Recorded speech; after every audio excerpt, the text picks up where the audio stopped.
Right now at 9, there's been a recent increase in police pursuits in Crawford County. I'm Chris Warner. We're going to hear from the Crawford County Sheriff about the increase and the impact it's having on his deputies. New reaction from lawmakers regarding the testimony from a former Facebook employee. I'm Madla Rivera in Washington, plus what the social media site is saying about her remarks coming up. The 4 states' most watched news starts now. Thank you for joining us tonight. I'm Jordan Aubie. Duquesne, Missouri police say a 2-year-old is recovering after accidentally shooting himself. Police say the boy's father left his gun in a work van that he thought was locked. Child found the weapon, shot himself in the shoulder. One of those calls that we all dread on going as a kid, getting shot or shooting themselves or other friends. You just can't stress enough the gun safety. Child is expected to be fine. He's going to have surgery on that shoulder. Police say they don't know yet whether charges will be filed against the father. Well, the number of police pursuits has been on the rise in Crawford County, Kansas, and that's causing concern with law enforcement. KOAM's Chris Warner spoke with the Crawford County Sheriff, also the Pittsburgh Police Department, about this situation. They start almost anywhere, sometimes in Joplin, sometimes in Oklahoma, sometimes in Crawford County.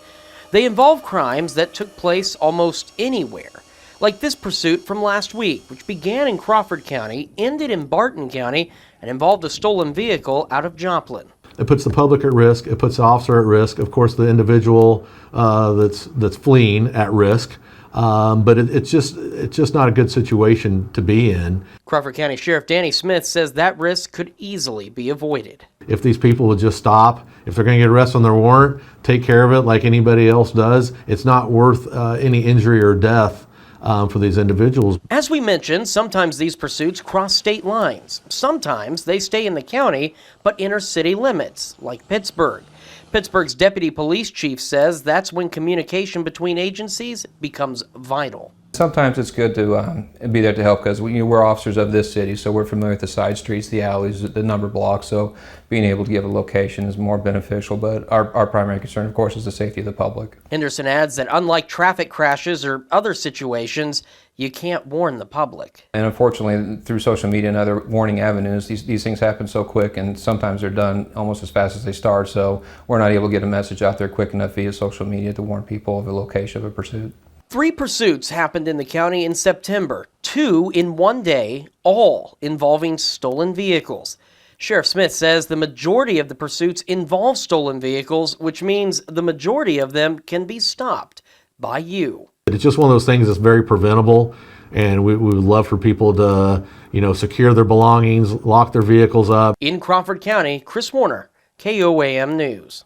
Sheriff Smith says with winter coming up, he knows drivers are going to be wanting to preheat those cars, especially with the doors unlocked, but he says that could be a risk you just don't want to take. Doug Heddy joining us now. Pretty good Tuesday today. Yeah, not a bad day at all for us. Temperatures right about where we should be for this time of the year. We had some clouds that snuck in late in the day, but we hit 78, normal high 75. We started, look at our overnight low, all the way down at 49 degrees during the morning hours. And we had a few spotty little showers earlier this evening. These are all gone, so we're going to pretty much stay dry as we go through the overnight hours tonight. Temps are great, feels fantastic outside.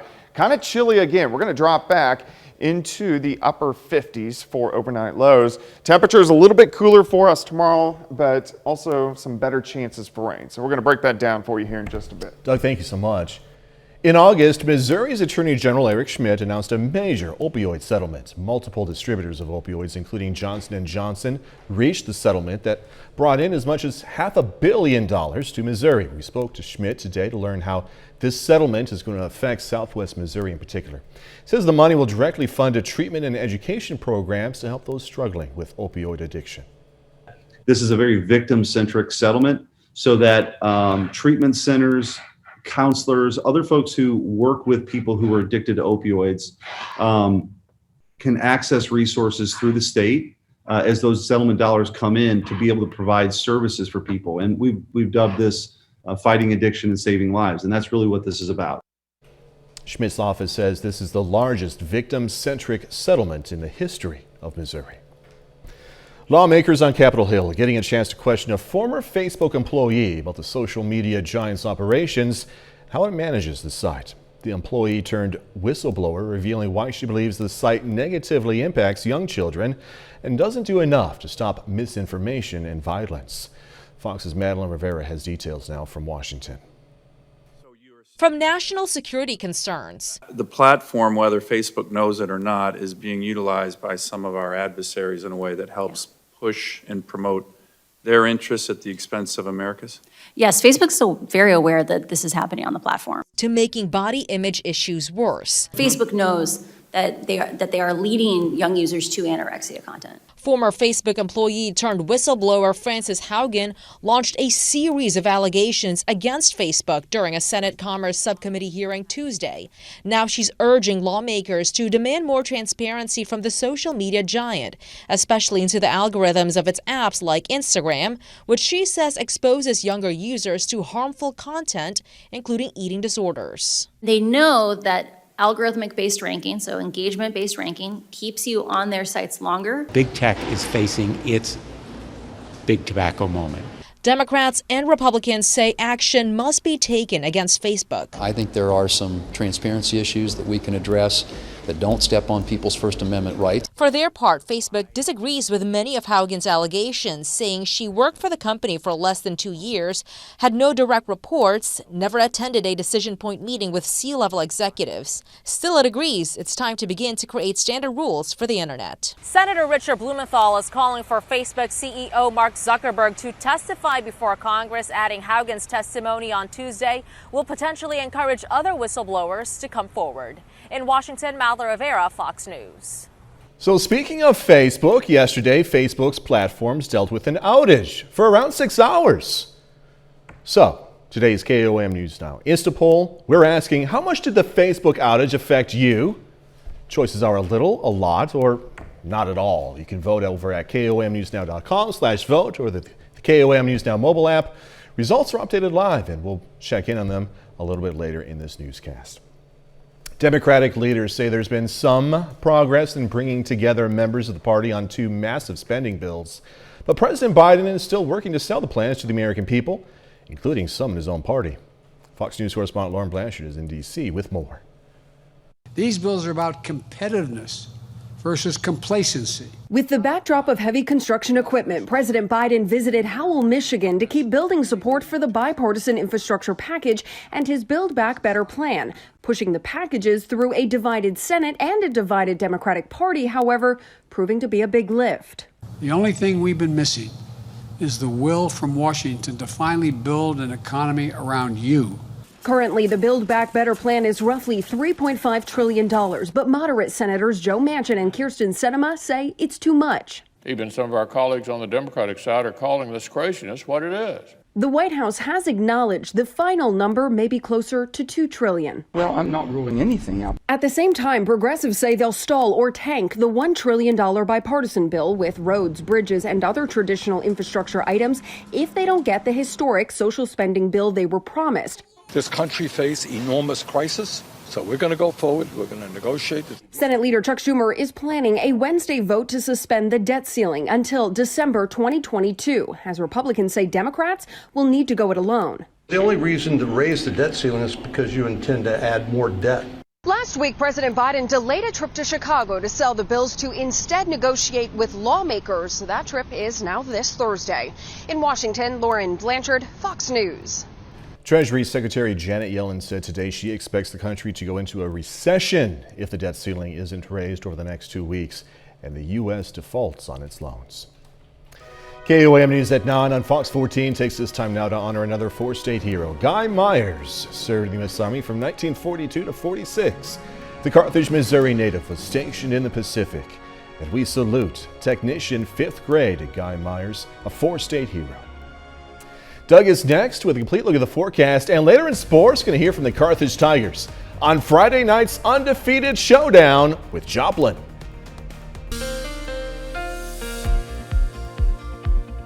Well, it definitely turned out to be a nice Tuesday for us today. We've had partly sunny skies. Look pretty good outside. There were a couple random sprinkles earlier this evening, but in general, nice day, great shot. This is Indigo Sky Casino and Resort. Of course, Indigo is just outside. of Seneca, Missouri. But it looked great throughout the entire daytime hours. As we go down the road, over the next few days, we do have chances for some pop-up showers for us tomorrow. Temperatures look pretty good the next couple days, but we are going to start to heat things back up late this week into the weekend. Summer's going to try to make a brief return, and then we'll get a cold front on Sunday, giving us some showers and thunderstorms, and our temperatures will dive back down. Temps right now, they're great. 64 in Stockton, Cassville, much of the same. 63 in Miami, 67 in Liberal, 67 in Chanute. Independence is sitting at about 63 degrees. Fort Scott, 66. So everybody great. Kind of cool tonight. We'll drop back into the upper 50s for overnight lows, and we've had these kind of light northeasterly winds throughout the daytime hours today. But it looks fine now. 7th and Rangeline, pretty much clear skies. 67. Northerly winds 5 to 10. Humidity at 79%.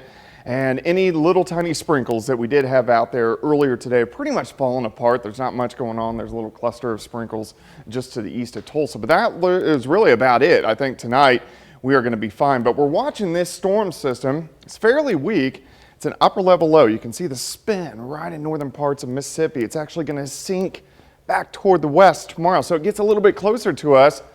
So it gives us a little bit better chances for some showers, even a few thunder showers tomorrow afternoon. Out to the west, nothing going on. This system is going to race up into Montana, so after we get by this little guy, we don't have anything really happening until about the second half of the weekend. Let's go through time. Partly cloudy for us tonight. Should stay dry. We got showers kind of building out across central parts of Missouri late morning into the early afternoon. So a few of these will try to sneak in. Most of these scattered showers are going to stay on the Missouri side tomorrow, but a few of these may work their way into Kansas or in the northeastern parts of Oklahoma. But I really think most of you stay dry. 58 to start, 69 by noon, high temp. A little bit cooler just due to the cloud cover at about 73 during the afternoon. Tomorrow night, clouds start to break up. Any rain on Thursday mainly shifts to our northeast across north central parts of Missouri. We get southerly winds. We start to warm back up, so near 80 by the time we head into Thursday afternoon. Warm front's going to lift through Thursday night, so there may be a couple quick little showers on Thursday night into Friday morning, but in general, looks good. But look at the heat that kicks in. Near 90 on Friday, near 90 again by the time we head into Saturday, so it's going to actually get hot later on in the week. 73 tomorrow, 80 on Thursday, 88 on Friday, near 90 Saturday. Thunderstorm chances by Sunday. For the time being, though, you go outside and you can really feel fall. Yeah, it feels fantastic, especially at night. A little crisp. Yep. I love that. Doug Heddy, we'll see you a little bit. Thanks so much, man. Coming up, the California oil spill. Investigators are now looking into the possibility that a ship's anchor caused that massive oil spill off the coast of California. I'm William Lajeunesse in Huntington Beach. Details coming up. A bombshell report out of France is detailing a horrifying number of abuse cases linked to the Roman Catholic Church. The report states French clergy have sexually abused more than 200,000 children over the past 70 years. Most of the victims were boys between the ages of 10 to 13. Newly released information shows the Coast Guard got first reports about the oil spill off the Southern California coast 12 hours before the company reported it. This as investigators explore the possibility that the leak could have been caused by a ship docking in the area. Fox News national correspondent William Lajeunesse has more from Huntington Beach, California. As investigators continue searching for the cause of the massive oil spill off the coast of California, records now showing the Coast Guard received 2 calls about a potential spill hours before Amplify Energy, the company that operates the pipeline, reported it and launched cleanup efforts. The first call reporting an oil sheen on the water came in Friday night from an anchored ship. 6 hours later, the National Oceanic and Atmospheric Administration reporting the same thing. Amplify Energy not alerting authorities until Saturday morning.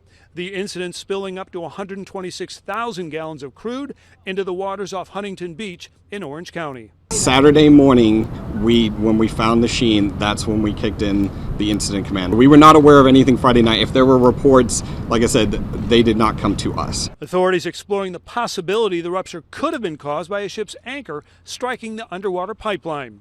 Amplify Energy CEO saying divers are looking into that theory. That is one of the distinct possibilities, yes. Meanwhile, the cleanup continues as ribbons of oil are flowing south along the coastline, prompting Governor Gavin Newsom to declare a state of emergency in Orange County, where beaches remain closed and fishing is prohibited. We were sad about, missing out potentially on the beach, but I was more concerned about the animals.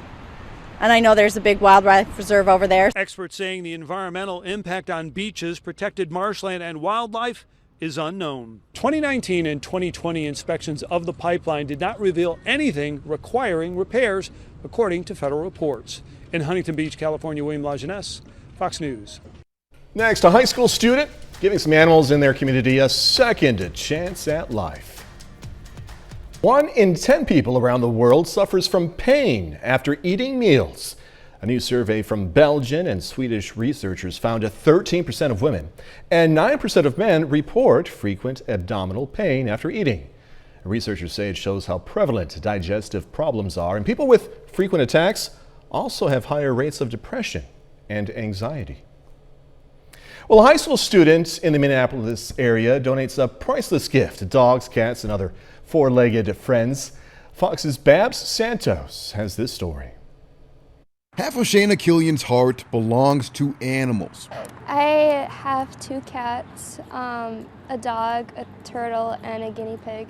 The other half is invested in helping others. I just love animals and I wanted to make a difference somehow. Now, after a little trial and error and a lot of hard work, I never would have imagined this happening. the 16-year-old is wholeheartedly making a difference for animals around the world. I've saved a few lives and I really hope to save more. She's doing it around her schedule at Champlain Park High School. This 11th grader spending her free time building wheelchairs. I've made about 10. I'm actually going to be making one for a duck. All for paralyzed or disabled animals. I have dogs, cats, a hedgehog, and now a duck. But her latest client So here he is. He's kind of shy right now. goes by scooter because he has to scoot around, his back legs paralyzed in Saudi Arabia. He probably was kicked, abused in some way, or Scooter is still feeling things out after arriving in the United States. Without use of his legs, the 2-year-old dog drags his body forward, developing sores and lesions where his legs scrape the ground, with the risk of infection ahead. legs through here. It didn't take long for Scooter to get a feel for his new legs on Monday, Oh, you put him back here. Oh, I see. Okay. trying out his gift from Shayna. What do you think, huh? A perfect fit. We're a nonprofit and a charity. It's very hard to raise money in these times. So for her to make not 1 cart but 2 carts for us probably saved us close to $1,000. But a priceless fix for this dog, made possible for free, as Shayna donates her time and raises money to cover her supplies. A lot of people have reached out and donated, which is just incredible. An incredible second chance for Scooter, leaving this teen with a full heart. Yeah, this is what it's all about. Babs Santos, Fox 9. Good for her. All right, coming up, gonna learn which states eat the most of the contentious Halloween sweet, candy corn. Halloween just around the corner, bringing with it one of the more polarizing candies in the U.S. With orange and yellow leaves come the orange and yellow hues of candy corn. Ugh, there are plenty of fans and critics of the candy, but it is tied into the holiday like any other sweet.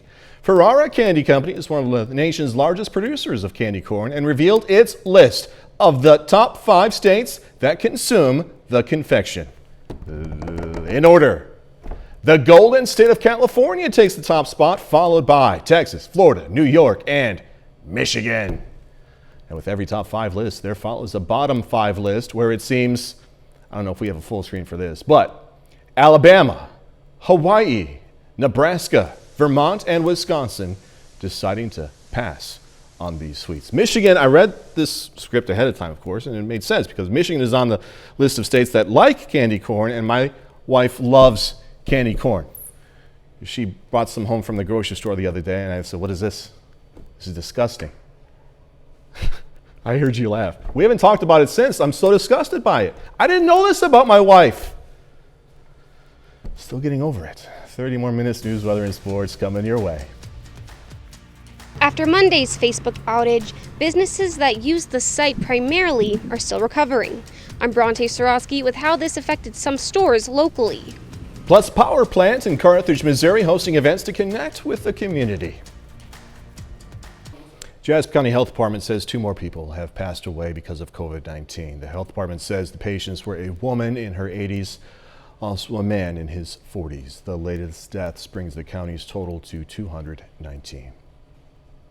Another loss in court for opponents of vaccine mandates as the new COVID surge shows signs of slowing down. Fox News correspondent Steve Harrigan has more from Atlanta. Legal pushback to vaccine mandates is intensifying, but so far the courts seem to be siding with local officials. A federal judge in New York rejecting another attempt by teachers to delay enforcement of a citywide vaccine requirement for public school employees. Anti-vaccine advocates were hoping to set a precedent that could help overturn other mandates across the country, and they say they will keep fighting. There's several lawsuits going on simultaneously. There are other things going on behind the works. More mandates will soon take effect, including a November 22nd deadline by the Pentagon for civilian employees to be fully vaccinated. But some states are also considering banning vaccine mandates, including Utah, where officials are framing it as an economic decision. The question is, what is a mandate, what does it look like, and how is it going to impact their labor supply? Meanwhile, there's evidence the new surge is flattening, but there are still more than half a dozen states where the virus is surging. So health officials are making a big push to get booster shots in arms, with doctors in some high-demand areas warning people to wait until they are eligible. If you take it too soon, the cells are not mature enough and they're not strong enough to recognize another signal. Johnson & Johnson today asked the FDA for emergency authorization for its booster shot. In Atlanta, Steve Harrigan, Fox News.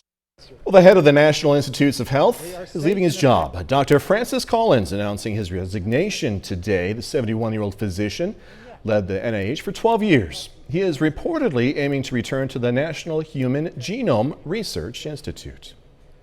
Pittsburgh State students today held a rally to raise awareness of sexual assaults. The National Against Our Will rally took place in the University Oval. Organizers say the goal was not only to raise awareness, but also to give survivors a place to share their story and access to resources.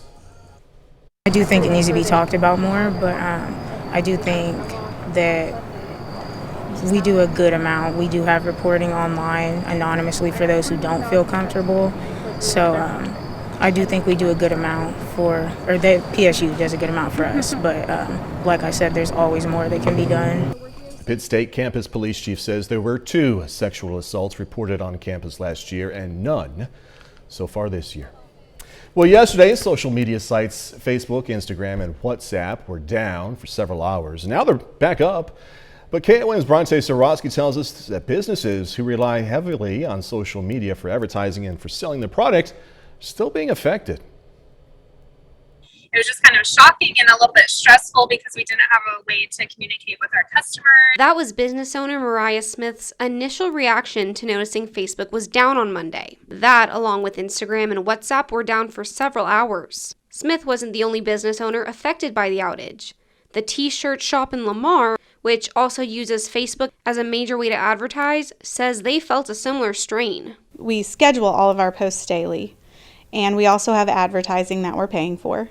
And so, when you're fully invested like that, you expect things to work. So, absolutely frustrated. Lori Brenneman, the owner, says just the few hours that Facebook was down affected her store. 90% of our sales are online.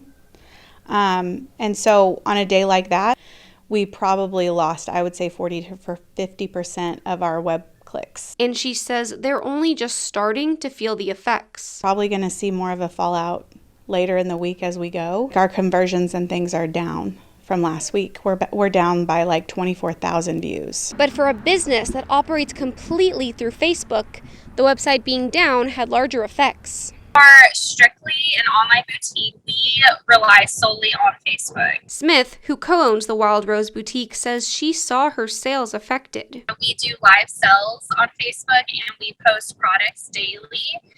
So during the Facebook outage, we weren't able to do either of those things. Both businesses say they're just trying to recover from sales lost during the outage. In Lamar, Bronte Sorotsky, KOAM News.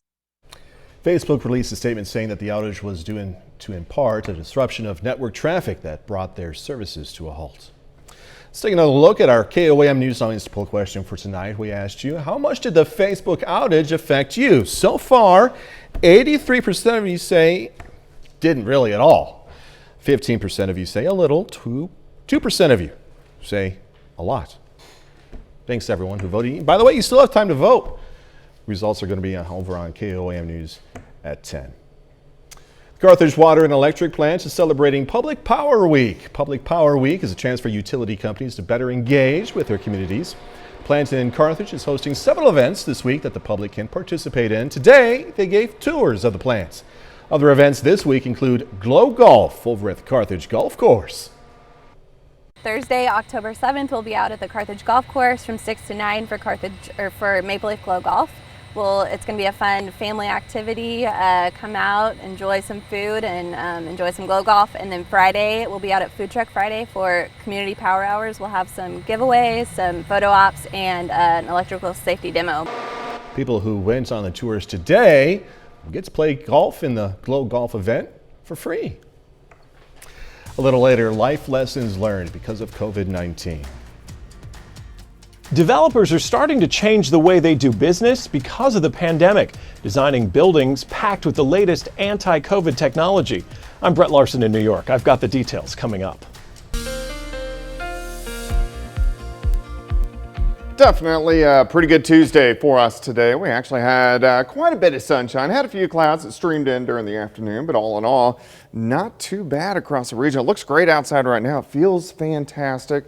Here's Indigo Sky Casino and Resort. Of course, Indigo is just outside of Seneca, Missouri, and we have mostly clear skies across the region. All right, as we progress through the week, we do have to watch a few pop-up showers tomorrow afternoon, but temperatures are great the next couple days. We are going to heat back up on Friday, where Mother Nature is going to give us a quick little burst of summer for a couple days, and then thunderstorms in by Sunday. In fact, 2 or 3 times next week, we could get thunderstorms, and all of those could be strong, possibly severe. So we're going to watch that over the next couple days. We're sitting mainly into the mid 60s right now. I think we'll drop back into the upper 50s. So another kind of chilly night. We have this light northeasterly wind at about 5 to 10 miles per hour, but it looks good. 7th and Rangeline currently outside. We sit at 67. Our relative humidity is at about 79%. We have partly cloudy skies, but overall it looks pretty good. Had some clouds, had a few random little sprinkles in here earlier today. All these have fizzled apart, so there's nothing going on. We're going to stay nice and quiet tonight, but you can see the rain. Look how it's advancing back toward the west. This is due to an area of low pressure, so the rain is rotating around it counterclockwise, so that's why it's kind of pulling back toward the west. And this is actually going to get a little bit closer to us by tomorrow, so at least we're going to get some random showers in here. Out to the west, not much going on. We got this wave, which is going to lift up into parts of Montana, so that won't affect us, and we'll be nice and dry and pretty quiet for several days once we get rid of this system. So we're going to get some clouds working back into the area, especially after midnight. I think most of the morning is going to be dry. Here's the noon hour. You can see a few showers, mainly to our east. Try to sneak in. The best chances for this to occur is going to be on the Missouri side. So here's your day planner for you. We'll start at 58, 69 by noon, high temp right around 73. We're going to have a north wind. It's going to be light at about 5 to 10 miles per hour.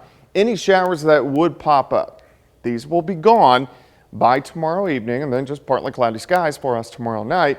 As we head into Thursday, any showers mainly stay up across central parts of Missouri. We start to warm back up. Highs near 80 as a warm front lifts back through Friday night. So we could get a random shower Thursday night into Friday morning. But then the heat really kicks in. By Friday, our highs are going to be pushing 90 degrees, which is kind of crazy. On Saturday, high temps near 90 degrees once again. But here comes a cold front. It slides in on Sunday. Showers thunderstorms. Some of those could be kind of strong. And then we cool right back down early next week. 73 tomorrow, 80 on Thursday, 88 on Friday, near 90 by Saturday. Again, we were talking earlier, you know, the calendar will say one thing and then the weather just does whatever it wants. Yeah, and we're trending cooler, so. Yeah, and that's something. All right, Doug, thanks so much, as always. Coming up in sports, the Carthage Tigers preparing for Friday night's COC showdown with Joplin, plus the Tigers softball team aiming to push its winning streak to 7 against Webb City. Jacob Leonard joins us with that and more next.